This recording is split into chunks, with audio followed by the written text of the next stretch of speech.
My name is Vivian. I am 81 years old.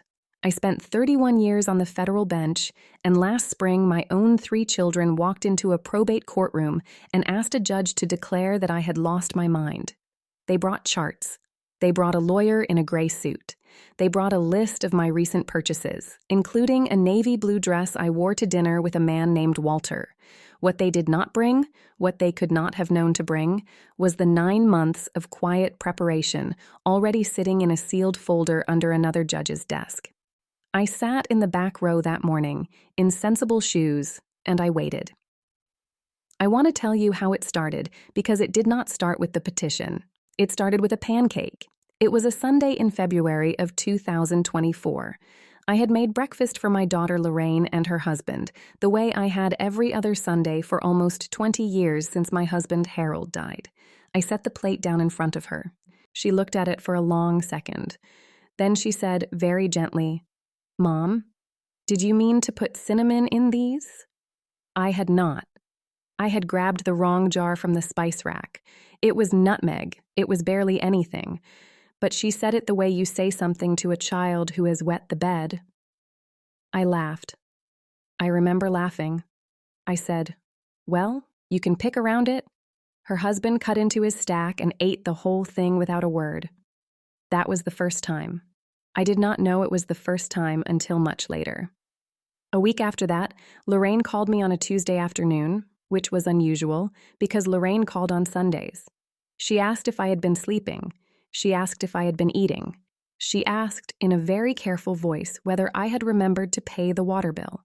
I had paid the water bill on the 1st of the month, the way I had paid the water bill on the 1st of every month since 1978. I told her yes. She said, "That is wonderful, Mom. That is so good, Mom." I hung up and stood in my kitchen for a minute. I did not feel old. I felt watched. Walter came into the picture in March. I met him at a memorial service for a colleague of mine from the courthouse. He was a retired civil engineer, 73, a widower for 4 years. He had kind eyes and he did not talk much, which I liked. He brought me a slice of pound cake from the reception table without asking if I wanted one. I did want one. We sat on a folding chair in the church basement and ate pound cake, and he told me about his late wife the way a man tells you about a country he loved. I called Lorraine that night. I said, "I met a nice man at the service." She was quiet for a long time. Then she said, "Oh, Mom." Just that. "Oh, Mom." I should have heard it then. I did hear it. I just did not believe what I was hearing. My son Jeffrey came to dinner the next Friday. Jeffrey is the oldest, 56, a commercial real estate broker, the one who inherited his father's jaw and none of his patience. He brought a bottle of wine I did not ask for. He asked me, before we even sat down, how much I had spent on the navy blue dress. I told him I did not remember exactly. He nodded slowly, like a man making a note. He said, "Mom, we just want to make sure nobody is taking advantage of you." I said, "Jeffrey, nobody is taking advantage of me." He smiled. He said, "Of course not." That smile stayed with me. I washed the dishes after he left, and I thought about that smile while I scrubbed a pan I had already scrubbed clean. My younger son, Philip, is 49 and lives in Denver. He flew in for what he called a visit in April. He stayed 3 nights.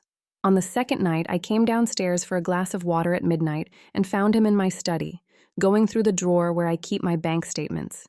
He looked up. He did not flinch. He said I was just looking for a pen. There were 4 pens on the desk in front of him. I said, "Of course." I went back upstairs without the water. I lay in bed and stared at the ceiling fan, and I thought, so this is how it is going to go. The next morning, I made him eggs. He told me they were a little dry. I said I was sorry. He said, "Do not apologize, Mom. It is fine." He ate them. He hugged me at the door. He said he loved me. He said it the way you say it when you mean something else. I had been a federal judge for 31 years.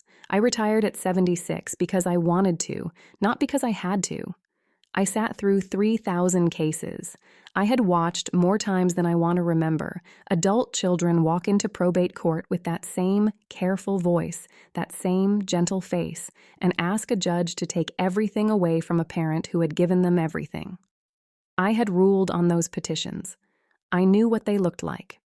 I knew the language. Diminished judgment, uncharacteristic spending, vulnerability to undue influence. The words were so familiar I could have written the petition myself. So in May of 2024, 2 months after Lorraine asked me about the cinnamon, I drove to a law office in the next county and hired a woman named Margaret Chen. Margaret was 44, sharp as a knife, and not the kind of lawyer my children would ever have heard of. I told her everything: the pancake, the phone call about the water bill, Jeffrey and the wine, Philip in my study at midnight. She listened. She did not interrupt. When I was finished, she said, "Judge, what do you want to do?" I said, "I want to be ready." She helped me find a board-certified geriatric psychiatrist, a doctor named Howard Reyes, who specialized in capacity evaluations. He examined me 3 times across 3 months. He gave me cognitive tests I had given other people in my own courtroom. I scored, by his measurement, in the top 2% for my age. He wrote a sworn affidavit. We filed nothing. We sealed everything. Margaret put the folder in a drawer and said, "We wait." I went home and I made coffee. I made coffee the way I had made coffee for 40 years. 2 scoops, cold water, the same chipped white mug Harold gave me the year Philip was born. I sat at the kitchen table and I drank it, and I thought about my children as small. Jeffrey at 6, missing a front tooth. Lorraine at 4, asleep on my chest in a hospital waiting room. Philip at 2, crying because I had cut the crust off his sandwich the wrong way. I had loved them the way you love your own breathing. I still did. That was the part nobody warns you about. The summer went quietly. Walter and I had dinner on Wednesdays. We went to a concert in July. He held my hand during the slow movement and did not let go until the lights came up. Lorraine called more often. She kept asking if I was sure about Walter. She kept using the word sure. Are you sure he is who he says he is? Are you sure you are thinking clearly? Are you sure you want to introduce him to the grandchildren? I told her I was sure. Every time I said the word, I could hear her writing it down somewhere. In August, Jeffrey asked if I would consider giving him power of attorney, just in case. He said it over the phone, casually, the way you ask someone to pick up milk. I said no. He said, "Mom, do not be defensive." I said, "Jeffrey, I am not being defensive. I am being clear." There was a long silence. He said, "Okay, Mom, we can talk about it another time." We did not talk about it another time. We did not need to. In September, I noticed Lorraine had started taking photographs of me when she thought I was not looking. At Sunday breakfast, with her phone held low against her thigh. Once when I was reaching for the salt. Once when I had fallen asleep in the armchair after lunch.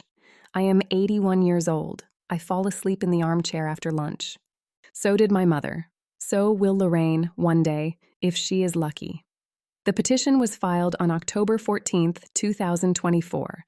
Jeffrey, Lorraine, and Philip, all 3 names, joint petitioners, citing diminished judgment, uncharacteristic spending, and vulnerability to undue influence.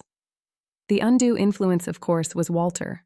73 years old, retired civil engineer, brought me a slice of pound cake in a church basement. The man had not asked me for so much as a cup of coffee. Margaret called me at 4 in the afternoon. She said, "It came." I said, "File ours tomorrow." She said, "I already have it ready." I hung up and I sat in the chipped white mug chair, and I did not cry. I had thought I would cry. I did not. I just felt very, very tired, in a way that had nothing to do with my age. The judge assigned to the case was a woman named Eleanor Brooks. Eleanor had clerked for me in 1989. She had cried in my chambers the day her father died. I did not call her. I did not need to. The probate bar in our county is small. Everyone knew. Everyone had already known for years that I was sharper than most of them and meaner than all of them when I needed to be. My children had not considered any of this. My children had not considered that a woman who spends 31 years watching families destroy each other from the bench learns to recognize the early footsteps. The hearing was on November 25th, the day before Thanksgiving. I wore the navy blue dress. Walter drove me. He waited in the hallway with a paperback he was not really reading. Jeffrey would not look at me.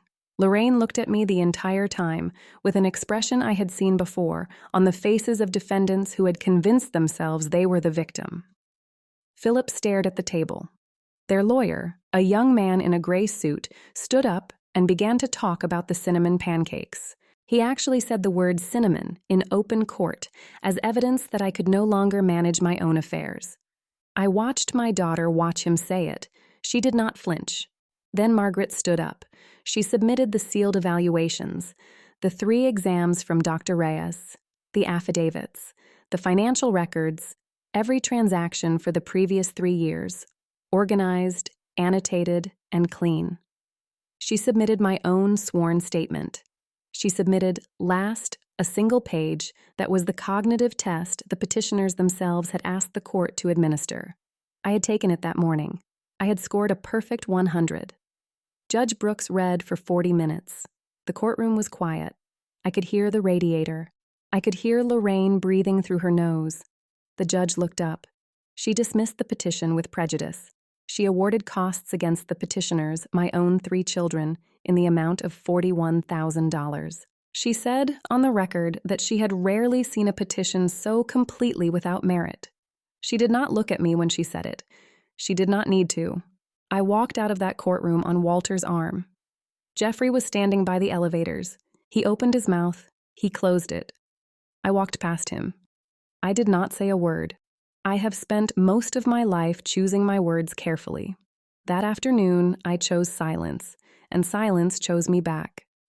Walter and I were married in May of this year, in the garden behind his house, by a justice of the peace I had known for 30 years. There were 11 guests. Margaret was there. Dr. Reyes was there.